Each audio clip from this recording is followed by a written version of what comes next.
Okay, this is VOND, Dr. James VOND speaking, and it's Friday, 9th of January 2026, and I'm back home after purchasing my wallet from Primark Superstore in Birmingham for £5. This is a rubberized wallet and with a zip outer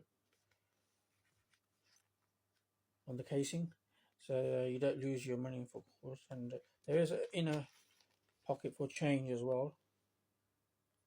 Plenty of change there. Small amount of change, petty change that is. Petty cash, of course, for the wallet. But like I said, I'm accepting donations from my viewers out there. So whatever you can donate, do go ahead and send the money over. There's really no excuse not to. And I'd like to remind my viewers why I was at Birmingham, not buying this at Coventry. There's a Primark in Coventry as well, and there are wallets there on sale as well, but not necessarily the zip ones on the outer case. Well, the main reason is that the biggest Primark in the world is actually based in Birmingham, the one I visited, and where I put this wallet today. And it's 5 floors there on that superstore.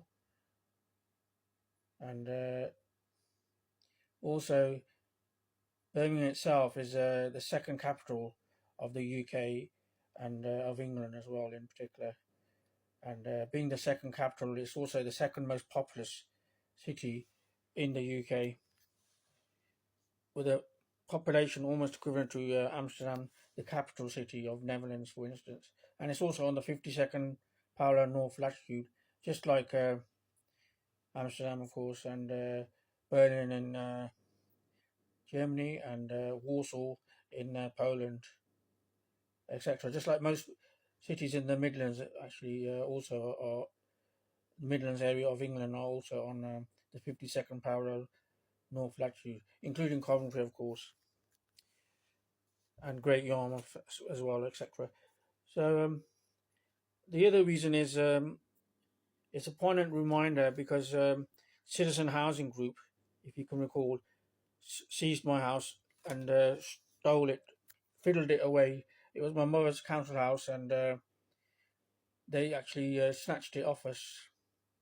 And that house was worth at least 150 to 200,000 pounds.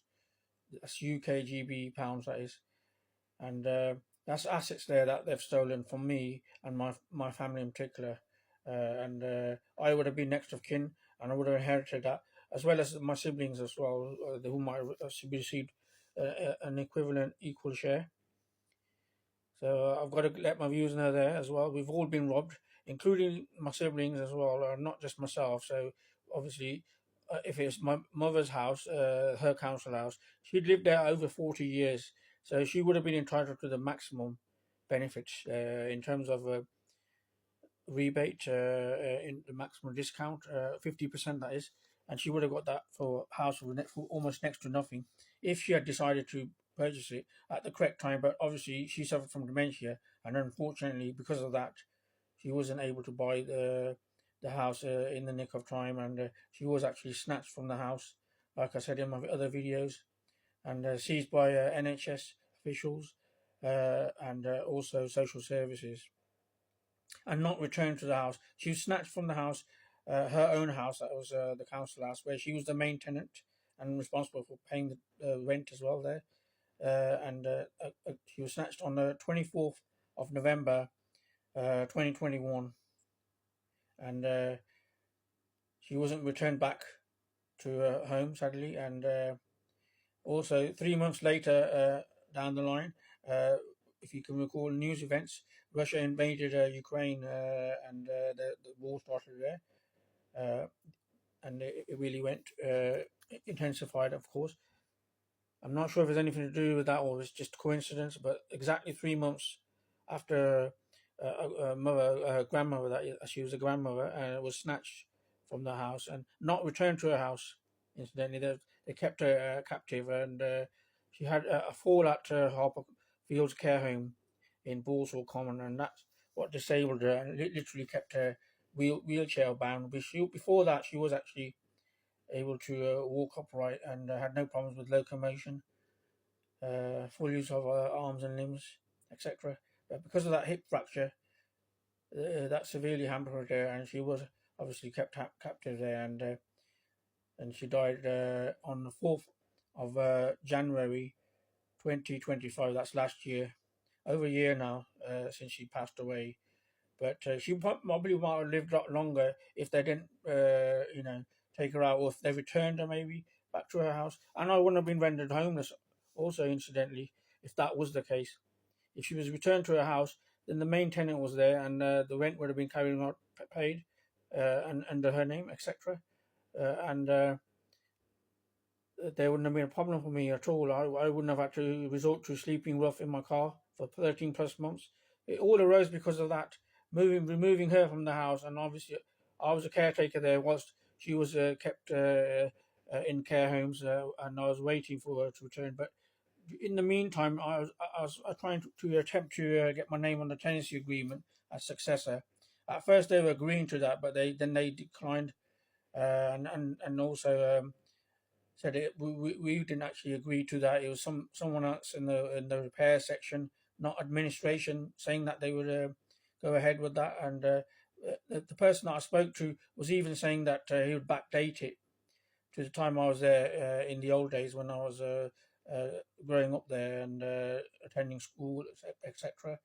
So that's 40 years plus tenancy there, and obviously maximum discount potential there. And so they literally fiddled us away with that council house. That's assets stolen from me in particular, and the siblings as well. It's not just, if you're thinking of me, obviously I was the most affected because I obviously had nowhere else to go to, so I had to sleep rough in my car for plus 13 months. So that citizen housing group is based in Birmingham, so all the more reason in it to get a wallet from there. Maybe they need to fill my wallet up, some just a reminder to people out there, it's from the ideal place, but maybe they're just thieves out there, robbers out there, because it is kind of a society today of robbers. They've robbed everything from me virtually as well, and I've even heard comments from members of the public as well when I'm going by as well, and they didn't even need to take me out with my kids. Incidentally, the Coventry family courts, they were completely wrong there as well. They didn't need to pull me out. Why did they go ahead with that? They listened to one partner and got me out of my kids, and that's the end of my days as being parent father, parent dad. So they did that to me as well on two separate occasions in 2008 and then finally 2016. And the last time they did it, I actually went back to the house naively just to collect some items, and I ended up in a hellhole prison sentence when she dialed 999 police assist. So that's what caused the trouble, and obviously I ended up in a 3-year sentence. People don't get that right. It was 3-year sentence, and that meant 18 months inside prisons, UK prisons, and 18 months on probation. And I had to complete that as well before becoming a free man. And that's how horrendous it was. Just for going back to see my kids as well, and collecting some items.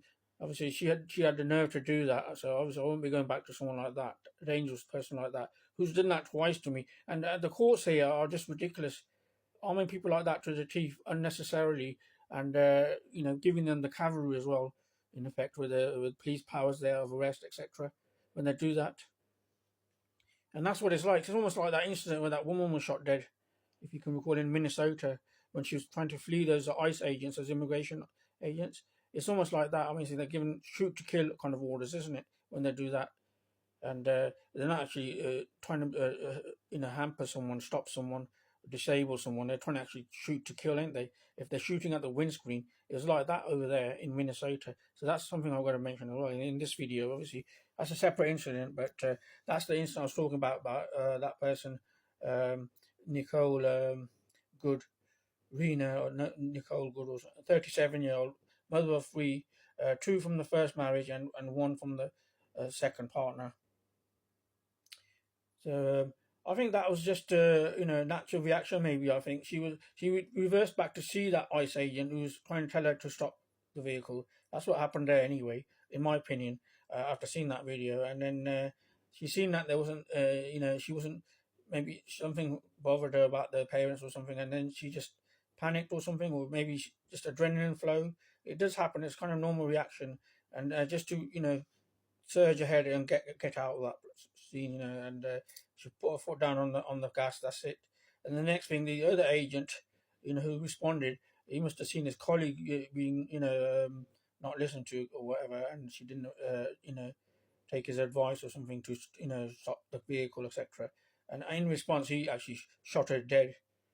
That's how ridiculous it was. That's almost shoot to kill, isn't it? When that happens, when people give orders like that, it's usually shoot to kill. And I'm not sure what the situation there is. It's almost like that, isn't it, when they do things like that? And obviously, common sense, you should be obviously aiming at the tires or something to disable the vehicle, not shoot to kill. I mean, I don't think those orders were given, but they're behaving like that, ain't they? Some of them, and whatever they've committed, either they've got a criminal record or not. I've got to get this clear. It's not the issue here, because even records can be mixed up on things, and there can be computer errors, etc. as well. And you should assume that person is innocent unless they try to attack you, and then obviously they're saying it was self-defense. But if it was self-defense, I don't think, from my viewing of that video, that she actually ran him over when she reversed. She didn't actually run him over. She just reversed back maybe to get a glimpse of him, and that's what seems to be happening, I think, in my opinion. And then she obviously, like I said, put her foot down and put it in forward gears and try to flee the scene. And obviously the other agent, the ICE agent, the federal agents, responded by shooting her dead through the windscreens, almost intentionally, and that's like almost shoot to kill. And regardless of any superiors there, I think that they've been not trained professionally at all. Of course, they don't seem to respect civilians.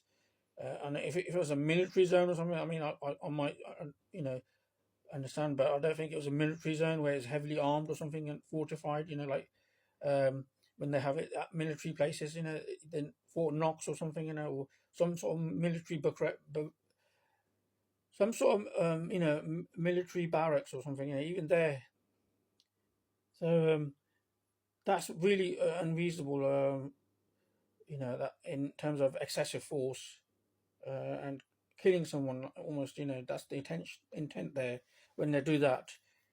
And like I said, even individuals, when they shoot them, they shouldn't even really even aim at kneecaps, in my opinion. But there are other ways around. But trying to actually kill this person is aiming for to kill is obviously shoot to kill, then, isn't it? When they do that, and that's how they were like with me. They was ruthless like that with me.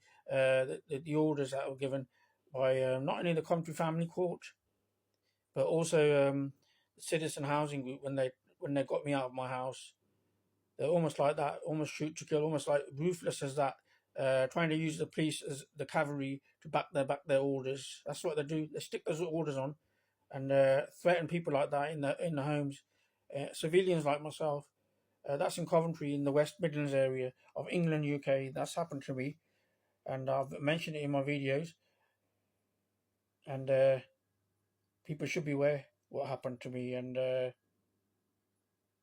it's really disgraceful, making me homeless as well as taking me from my kids, and making me serve time in prison as well. People have said that's unnecessary as well. They had COVID, and that wasn't necessary either.